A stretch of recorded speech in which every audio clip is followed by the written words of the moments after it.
ইস্পাতের ফলে পরবর্তীতে তাদেরকে ছত্রভঙ্গ করে দিয়েছেন সেনা সদস্যরা।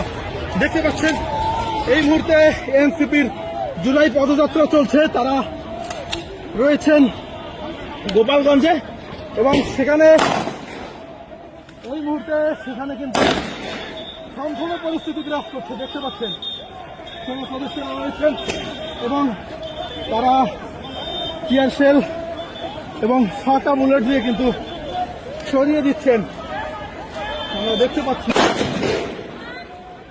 এই মুহূর্তে যুবলীগ, ছাত্রলীগ এবং আওয়ামী লীগের দুর্বৃত্তরা সেনা সদস্যদেরকে লক্ষ্য করে ইস্পাতটা নিক্ষেপ করে তাদেরকে শত্রু ভঙ্গ করছে।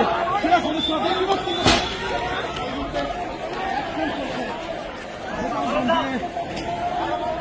সেনাবাহিনীর যে অ্যাকশন, সেই অ্যাকশন আমরা দেখতে পাচ্ছি।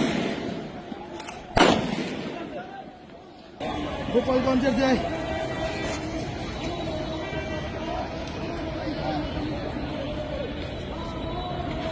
এখানে বঙ্গবন্ধু সড়ক নামে একটি সড়ক রয়েছে, সেই সড়কেই কিন্তু আমরা এমন চিত্র লক্ষ্য করছি।